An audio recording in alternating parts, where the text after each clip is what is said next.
Nos atiende Esteban, ¿cómo va? Buen día. Hola, buen día, gracias por el llamado. ¿Cómo están? No, gracias por atendernos. Muy bien. Bueno, interesante, decíamos, impactante también el informe cuando uno empieza a comparar, empieza a darse cuenta de la magnitud que está teniendo esto en el plano económico. Por supuesto que vamos a coincidir todos que la cuestión sanitaria hoy es una prioridad, pero las consecuencias son inevitables y son de una magnitud impresionante. Contanos un poco este informe, Esteban. Sí, lo que hay que notar, como bien resaltás vos, es que, digamos, estamos estrictamente ante un problema sanitario, ¿no? A nivel mundial, de este coronavirus, que es una pandemia que va avanzando, y en la medida que avanza, las medidas que tienen que tomar los distintos países para contener la situación implican una parálisis en el nivel de actividad muy importante. Y hoy los mercados financieros lo que están haciendo es, se están ajustando o están corrigiendo en función de una menor actividad que se avecina para más adelante. Los primeros indicadores de China que salieron de datos de enero y febrero dan cuenta, la verdad, que de una caída muy importante en todo el nivel de actividad industrial, comercial, etcétera. Entonces, respecto al informe, nosotros lo que vemos es que la corrección que tuvieron los mercados en lo que van desde el 20 de marzo hasta la fecha, son 18 ruedas hábiles, hoy es de la misma magnitud, incluso un poco más de lo que ajustó a lo largo de toda la Segunda Guerra Mundial, con una caída acumulada de alrededor de 30%, cuando en aquella ocasión se dio a lo largo de 3 años, ahora se dio en solo 18 ruedas, en menos de un mes. Así que la verdad que estamos ante un fenómeno, digamos, sin precedentes, inéditos, muy incierto, o sea, genera mucha incertidumbre, y habrá que ver cómo evoluciona el día a día el avance de la pandemia. No solamente hay una comparación con la Segunda Guerra Mundial, sino con las 15 caídas bursátiles más importantes que se registren desde la crisis del 29, Sí. por ejemplo, ¿no? Y esta empieza a ser una a tener en cuenta por la verticalidad que tiene la caída, ¿no? Exactamente, lo que estamos viendo es que en esta ocasión cayó mucho y muy rápido, Claro. de vuelta, acumulando una caída de 30%. Si comparamos a lo largo de toda la crisis del crack del 29, que fue la más profunda de la historia, los mercados recortaron o tuvieron pérdidas por alrededor de 85%. Sí. Pero eso se dio en 700 días, a lo largo de 2 años, fue cayendo interrumpidamente. La subprime, que es la última gran crisis que tuvimos hace 12 años, en el año 2008, recortó 58%. ¿Qué significa esto? Digamos, si nosotros comparamos con la última gran crisis, esta subprime, la crisis de hipoteca de Estados Unidos, la caída hasta acá es del orden de la mitad. Claro. Esto es muy importante, porque uno puede decir, bueno, ya está, ya ajustó un montón. Bueno, en la medida que la parálisis económica se extienda en el tiempo e incluso se tenga que agudizar para controlar más los contagios y demás, la caída va a ser mucho más profunda.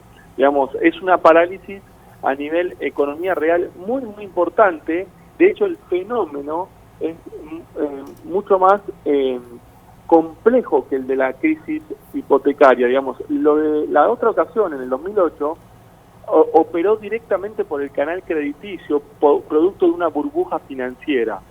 En esta ocasión, la crisis es un fenómeno estrictamente sanitario que va y paraliza toda la actividad real en el día 2.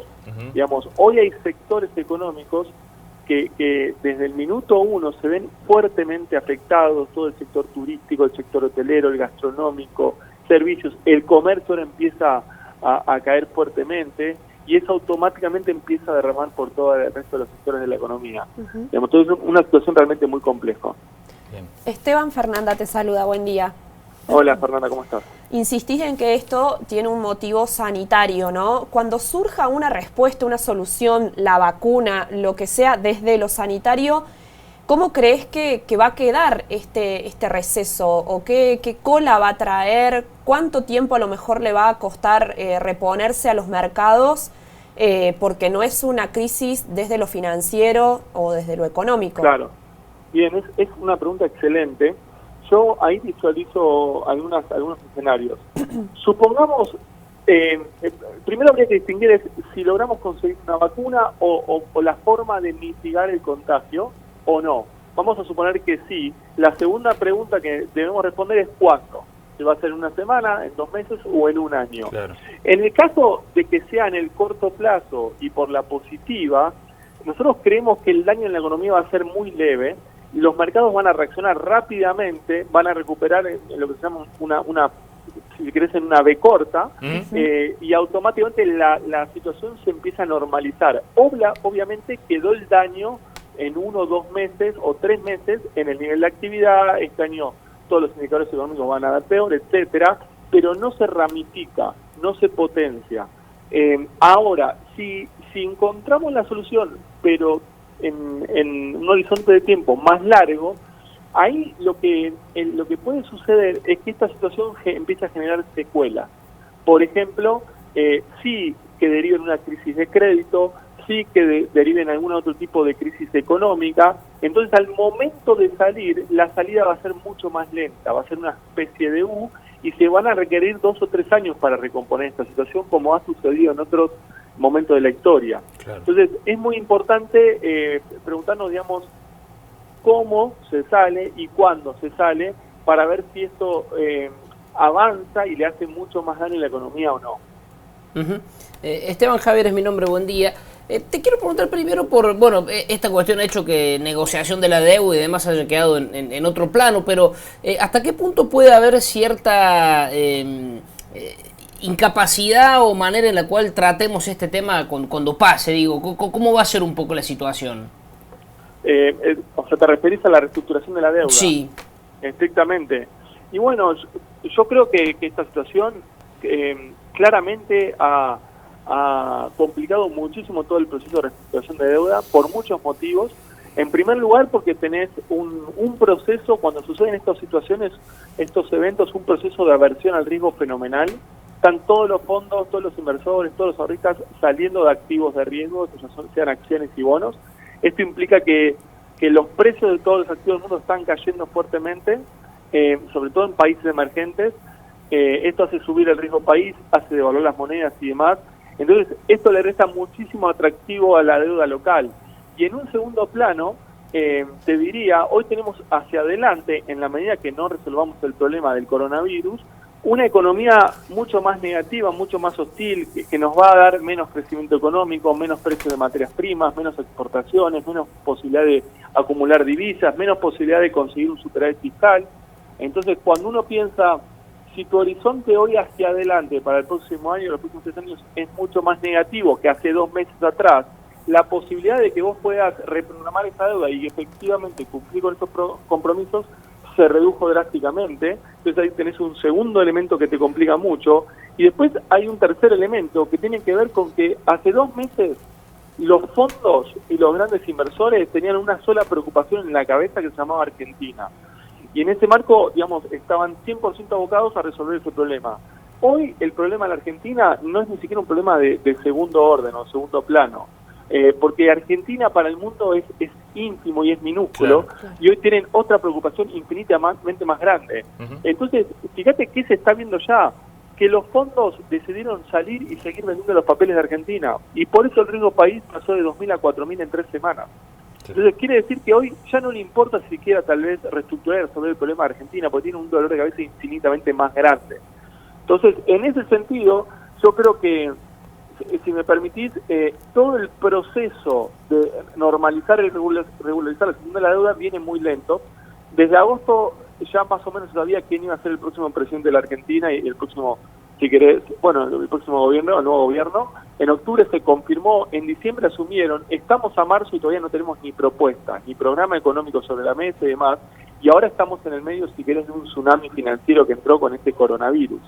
Entonces, claramente nos agarra muy mal parados, nos agarra a destiempo, y hoy la probabilidad de que esto se resuelva de buena manera se redujo drásticamente. Yo ya no veo casi probabilidad de que esto, que se pueda esquivar el default y Argentina normalice por las buenas la situación de la deuda. Así que, lamentablemente, estamos trabajando a destiempo con una economía que arrastra problemas y que en los primeros meses de gestión había que haber hecho mucha cirugía mayor.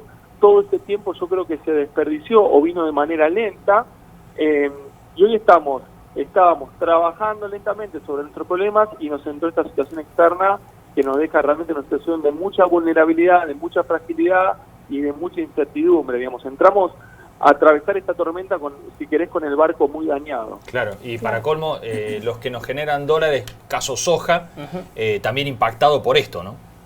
Claro, bueno, nosotros estuvimos haciendo una estimación, ya con lo que se había perdido con las escasas lluvias de las últimas semanas, que se tuvo que recortar la cosecha en alrededor de 2 millones de toneladas, más este efecto precios que por ahora, por suerte para los commodities, fue leve, porque si vimos lo que pasó con el petróleo es un desastre, pero ahí nos afecta vaca muerta.